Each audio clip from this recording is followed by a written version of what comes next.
ಗರಿನಾಥವನ್ ಮಗ ಮತ್ತೆ ಏನೋ ವಿಡಿಯೋ ಮಾಡಿದ ಅಂತ ಬರ್ರಪ್ಪ ನೋಡ್ಕೊಂಡ್ ಬಂದ್ಬಿಡೋಣ ಅದು ಅಂತ. ಗೈಸ್ ನಾನು ಗೊತ್ತಲ್ಲ ನಿಮ್ಗೆ ಹಿಂಗೆ ಏನಿಲ್ಲ ಗೈಸ್, ಸ್ವಲ್ಪ ಚ್ಯೂತಿಯ ಫ್ರೀ ಫೈರ್ ಹುಡುಗರು ಪಾಪ ನನ್ನ ಮೇಲೆ ತುಂಬ ವೀಡಿಯೋಸ್ ಮಾಡ್ತಿದ್ದಾರೆ. ನಾನು ರಿಯಾಕ್ಟ್ ಮಾಡ್ತೀನಿ ಅಂದ್ಕೊಂಡಿದ್ದಾರೆ, ನಾನು ಶಾರ್ಟನ್ನು ರಿಯಾಕ್ಟ್ ಮಾಡಲ್ಲ.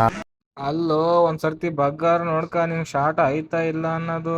ನಮ್ ಫ್ರೀ ಫೈರ್ ಹುಡುಗರೆಲ್ಲ ಬಾಂಬ್ ಫೈರ್ ಜಾಸ್ತಿ ಯೂಸ್ ಮಾಡಕ್ ಸ್ಟಾರ್ಟ್ ಮಾಡ್ಬಿಟ್ಟಿದ್ದಾರೆ. ಸೂಟ್ ಗಿಟ್ ಹಾಕ್ಯಾರೆಲ್ಲ ನೋಡ್ಕೊ, ಮೊದ್ಲು ಬಗ್ ನೋಡ್ಕೊ. ರಿಯಾಕ್ಟ್ ಮಾಡ್ತೀನಿ ಅಂದ್ಕೊಂಡಿದ್ದಾರೆ. ನೀವ್ ಒಬ್ಬ ಅಪ್ಪಗೊಟ್ಟಿದ್ರ ರಿಯಾಕ್ಟ್ ಮಾಡ್ತಿದ್ದ, ನೀನು ಕಂಡೋರ್ ಅಪ್ಪಗೊಟ್ಟಿರೋದು ನೀನ್ ಯಾವಾಗ ರಿಯಾಕ್ಟ್ ಮಾಡ್ತೀಯ ಉತ್ಸುಳ ಮಗನೇ? ಫ್ರೀ ಫೈರ್ ಗುಟ್ಟಿರೋದು ನೀನ್. ವೋಲ್ಟರ್ಗೆ ಬಿಟ್ಟಿಲ್ಲ ನಾನು, 1.5 ಲಕ್ಷ ಫಾಲೋವರ್ಸ್ ಇದ್ದಾರೆ, ಅವನಿಗೆ ಬಿಟ್ಟಿಲ್ಲ ನಾನು. ನನ್ನ ಮೇಲೆ ವೀಡಿಯೋ ಮಾಡಿ 4 ಲಕ್ಷ ವ್ಯೂಸ್ ತೊಗೊಂಡ, ನಾನು ಉಲ್ಟಾ ಅವನ ಮೇಲೆ ಮಾಡಿ 500,000 ವ್ಯೂಸ್ ತೊಗೊಂಡೆ. ಇಲ್ಲಿ ಅಪ್ಪ ಯಾರೋ ಮಗ ಯಾರೋ ಅಂತ ನನ್ಗಿಂತೂ ನಿನಗೆ ಚೆನ್ನಾಗಿ ಗೊತ್ತಿರಂಗಿದೆ.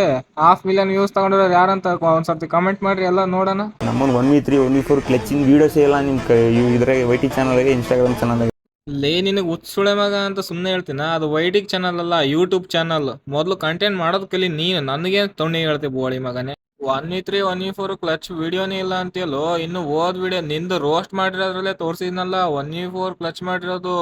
ಕಣ್ಣಾಗ ಯಾರು ತುಣ್ಣಿ ಇಟ್ಕೊಂಡಿದ್ಯಾ? ಹೋಗಿ ಎಮ್ಮೆ ತುಲ್ಲನೆಕ್ಕ ಹೋಗು, ನಿಮ್ಮ ಅವನ್ ತುಲಗ ತುಣ್ಣೆಕ್ಕ. ನಿಮ್ಮ ಕಿಂಗ್ ಫ್ಯೂರಿ.